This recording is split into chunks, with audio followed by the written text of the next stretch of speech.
শীতকাল পড়লেই কিন্তু প্রায় সব বাড়িতে একটা সমস্যা দেখা দেয়, সেটা হচ্ছে গ্যাসের সমস্যা। আমাদের বাসায়ও এই সমস্যাটা হয়, প্রায় সময়ই গ্যাস থাকে না।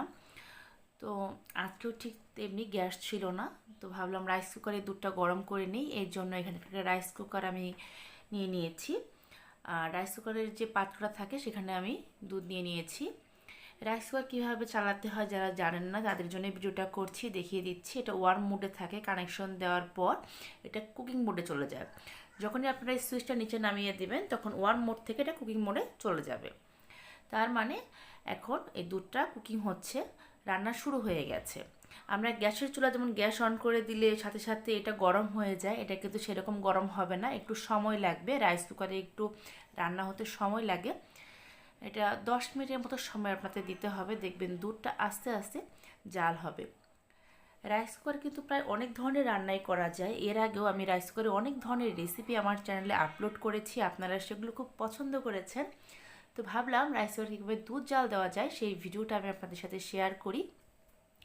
অনেকেই এটা জানেন বা অনেকেই জানেন না, রাইস কুকার কিন্তু মাছ ভাজা থেকে শুরু করে সব ধরনের রান্নাই করা যায়।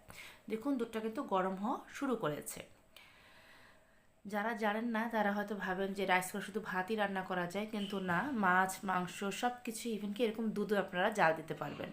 দুধটা কিন্তু বলক চলে এসছে। এখন আমি এটাকে একটা চামচ দিয়ে খুব সুন্দর করে একটু ভালো করে মিক্সড করে দিচ্ছি, যাতে করে নিচে লেগে না যায়।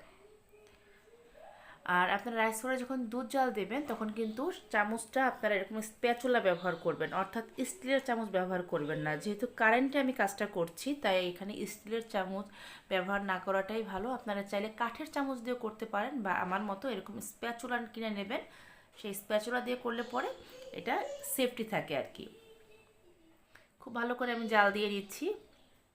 দুধটাকে একটু ভালো করে জাল দিয়ে নিতে হবে। 10 মিনিটের মতো জাল দিলেই দেখবেন দুধটা গরম হয়ে গেছে এবং খুব ভালোভাবে বলক চলে এসছে। তখন একটু চামচ দিয়ে আপনারা এভাবে মিক্সড করে দেবেন, যাতে করে নিচে লেগে না যায়। আর আমি আপনাদেরকে স্প্যাচুলাটা দেখাচ্ছি, দেখুন আমি এই ধরনের একটা স্প্যাচুলা দিয়ে দুধটাকে জাল দিয়ে নিচ্ছি।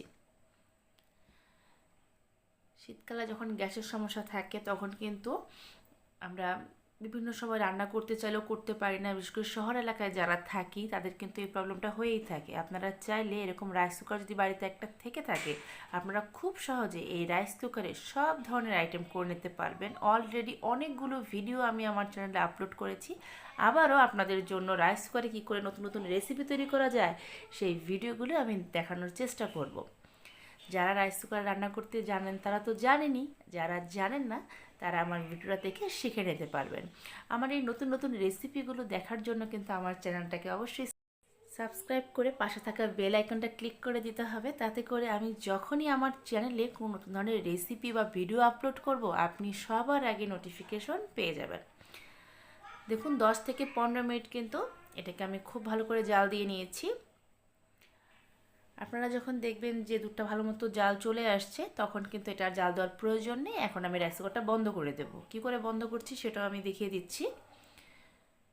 এই রাইস কুকারে এখনও কুকিং মোড আছে, কুকিং মোড থেকে আমি ওয়ার্ম মোডে নিয়ে আসবো, এই জন্য সুইচটা আমি অন করে দিয়েছি।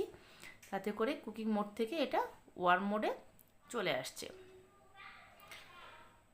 এই যে কুকিং মোড, এখন এটা আমাকে ওয়ার্ম মোডে নিয়ে আসবো লাইটটা, এর জন্য সুইচটা জাস্ট উপরে প্রেস করে দেবেন। কুকিং মোড থেকে ওয়ার্ম মোডে চলে আসছে। হয়ে গেল আমার রাইস কুকারে দুধ জাল দেওয়া। আশা করি ভিডিওটি ভালো লেগেছে।